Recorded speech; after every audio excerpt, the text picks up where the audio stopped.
আসসালামু আলাইকুম, কেমন আছেন? নিশ্চয়ই ভালো, আমিও ভালো আছি। বরাবর মতো নতুন একটা রান্না নিয়ে আসছি আপনাদের মাঝে। আমার ভিডিওটি যে যেখান থেকে দেখছেন তাদের অনেক অনেক ধন্যবাদ ভিডিওটি দেখার জন্য। আজকের রেসিপি হচ্ছে আমাদের মুন্সিগঞ্জের ঐতিহ্যবাহী আলুর বউয়া। এটা আমাদের কাছে খুবই প্রিয়, খুবই জনপ্রিয়। এটা আমরা খুবই পছন্দ করি। আমি এখানে আলুর বউয়ার জন্য এখানে চাল নিয়েছি 1 কোটা আর আধা কোটার সমান। আর এখানে আলু নিয়েছি আমি বড় বড় 4টা। আর এখানে আমি এই পেঁয়াজ নিয়েছি 4টা বড় বড়। আর এখানে আদা কুচি নিয়েছি। আমি সব কিছু ভালোভাবে ধুয়ে এবং পরিষ্কার করে রেখেছি। চালটা আমি 3 বার ধুয়ে নিয়েছি, আলুটাও 3 বার ধুয়ে নিয়েছি। আর পেঁয়াজ খুব ভালোভাবে কুচি করে রেখেছি। আর এখানে শুকনো মরিচ, দর্শক এখানে শুকনো মরিচটা আমি খুব ভালোভাবে বেছে পরে সর্ষের তেল দিয়ে ভেজে রাখছি আলুর বউয়ার জন্য। এখন আমি রান্নাটা বসিয়ে দিব। বিসমিল্লাহির রহমানির রহিম। এখন আমি তেল দিয়ে দিব। তেলটা আমি পরিমাণ মতো দিয়েছি। পেঁয়াজ কুচি দিয়ে দিব। চুলার আঁচটা একটু কমিয়ে নিলাম। বিসমিল্লাহির রহমানির রহিম। আদা কুচিও দিয়ে দিলাম।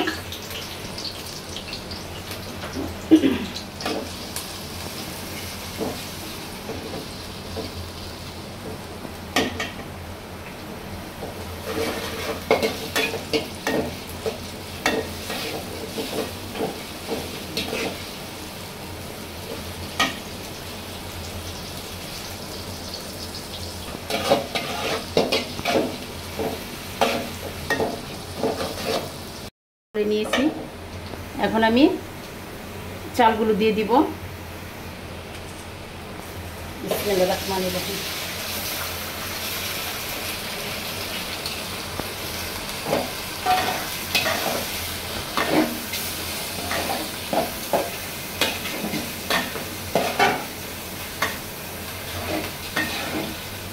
আলুগুলো দিয়ে দিব। আপনারা চাইলে কমও নিতে পারেন, বেশিও নিতে পারেন। আমি একটু বেশি নিয়েছি।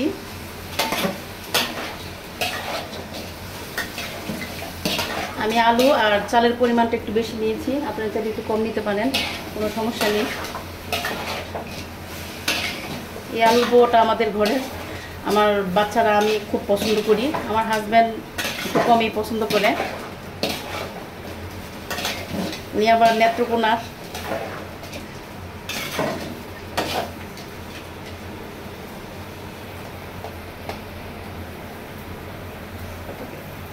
লবণ দিয়ে দিলাম পরিমাণ মতো।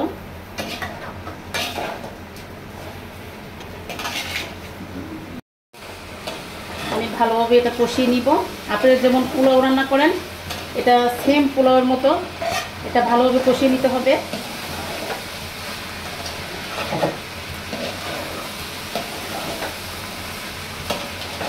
এটাকে আমি 4-5 মিনিট ভালোভাবে কষিয়ে পরে পানি দিয়ে দিব। হয় কি, ভালোভাবে কষালে ফ্লেভারটা ভালো আসে, খেতেও অনেক সুস্বাদু হয়। এখন আমি পানি দিয়ে দিব। এই যে কষানোটা আমার হয়ে গেছে।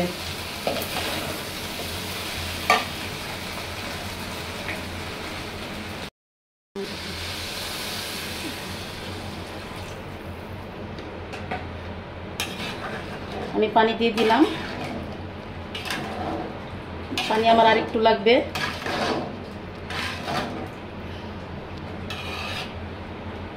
আরেকটু পানি দিয়ে দিব।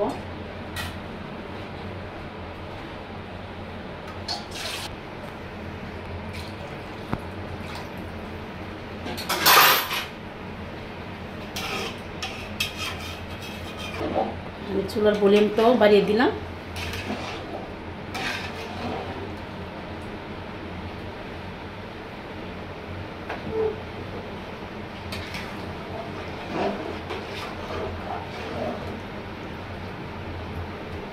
এখন আমি এটা ঢেকে দিব।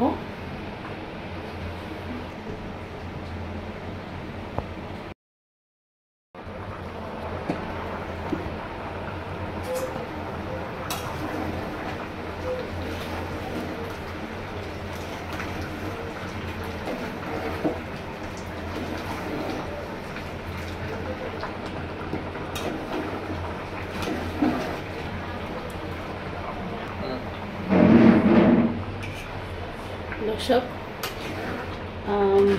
এখন আমি এই মরিচের গুঁড়া দিয়ে দিব। এটা আমি ব্লেন্ডারে গুঁড়া করে রেখেছিলাম, অল্প একটু পরিমাণ দিয়ে দিব, কারণ আমার বাচ্চা যেহেতু আছে, বাচ্চারা একটু ঝালটা কম পছন্দ করে, তার জন্য আমি একটু অল্প পরিমাণে দিচ্ছি।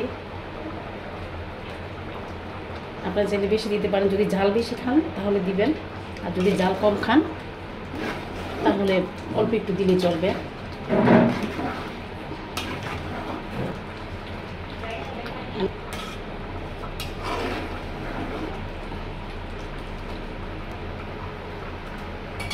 আমি আর একটু ঢাকা দিয়ে ঢেকে দিব।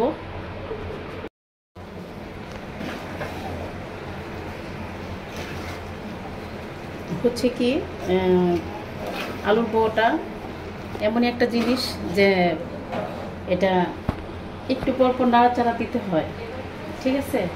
নাড়াচাড়া না দিলে এটা পোলার মতোই, মানে নাড়াচাড়া না দিলে নিচে লেগে যায় এবং পুড়ে গেলে কিন্তু খেতেও ভালো লাগবে না, ঠিক আছে? এই জন্য আমি একটু পর পর এটা নাড়াচাড়া দিয়েছি। দেখুন কত সুন্দর পারফেক্ট আমার বড়াটা হয়েছে।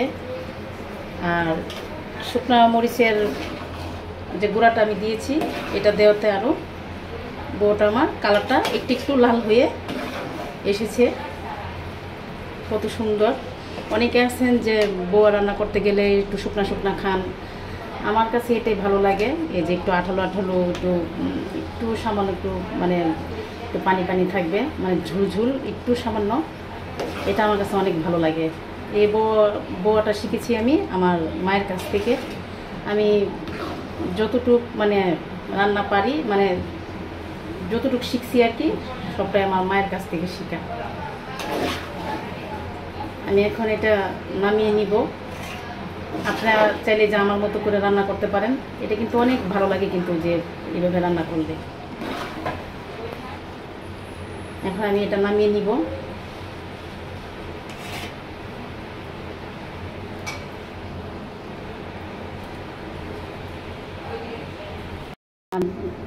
বউয়ের সাথে শুটকি ভর্তা করব।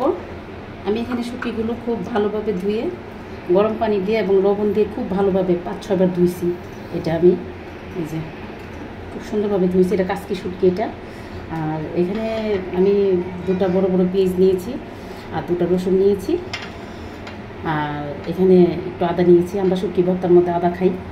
এখন আমি এগুলো ভাজবো শুটকি ভর্তা দিয়ে, এবং বউয়া দিয়ে কিন্তু খুব ভালো লাগে। আপনি এইভাবে করে খাবেন, খুব মানে কি বলবো যে এত মজা। এটা মানে বৃষ্টির দিনে যখনই বৃষ্টি হয় তখনই আমি মানে এই বউয়াটা করি এবং শুটকি ভর্তা করে থাকি। আমার বাচ্চারা মানে খুবই পছন্দ করে। তো দেখতে থাকুন। এখন আমি করে দিব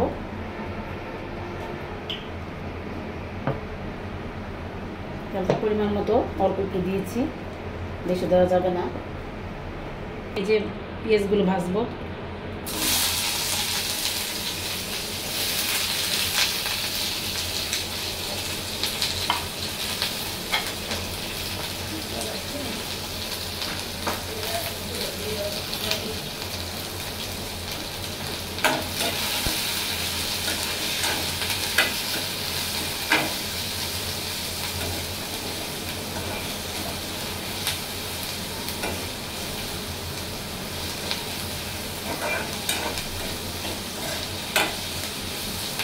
আমি চুলার আঁচটা একটু মিডিয়ামে দিয়ে ভাজতেছি, কারণ বেশি দিলে তো পুড়ে যাবে, তাই আমি মিডিয়ামে রাখছি।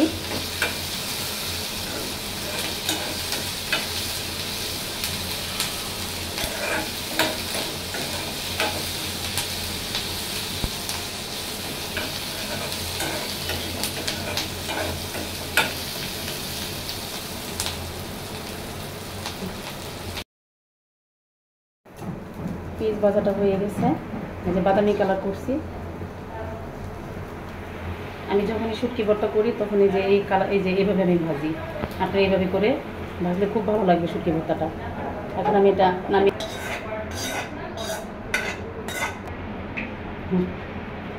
এখন আমি এই যে শুকনো মরিচগুলো ভাজবো। শুকনো মরিচটা একটু কম নিয়েছি, আপনারা চাইলে বেশি নিতে পারেন।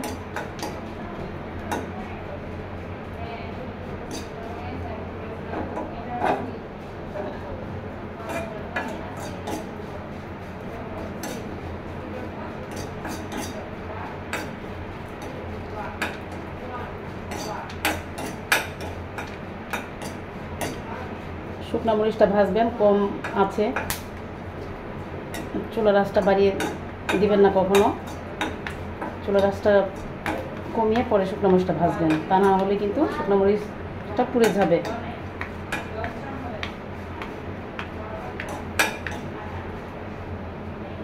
আমার ভাজা হয়ে গেছে, এখন আমি এই যে শুটকিগুলো দিয়ে দিব।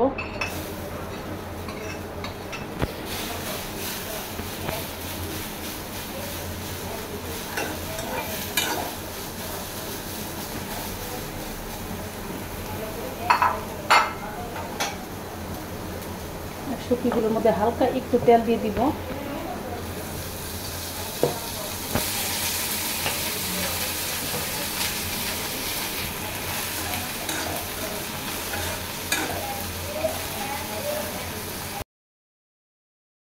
শুটকি ভাজা আমার হয়ে গেছে। শুটকিটা আমি মিডিয়াম আছে ভেজে নিয়েছি। আর শুটকি যদি বেশি মানে পুড়ে যায় তাহলে কিন্তু খেতে ভালো লাগে না, পোড়া পোড়া একটা গন্ধ করে, তিতা তিতা লাগে ভর্তাটা। তার জন্য আমি খুব সুন্দরভাবে পারফেক্টভাবে এই শুটকিটা আমি ভেজে নিয়েছি। এখন আমি নামিয়ে ব্লেন্ডারে ভর্তা করব।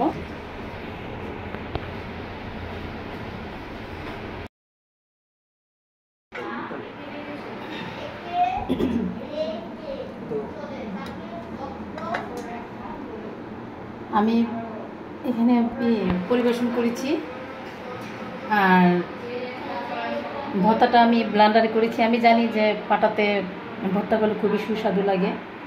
আগে তো আমার মার দেখতাম, নানিরও দেখতাম যে পাটাতে ভর্তা করে ভাত মেখে খেত, কিন্তু আসলে আমরা সময়ের কারণে পারি না।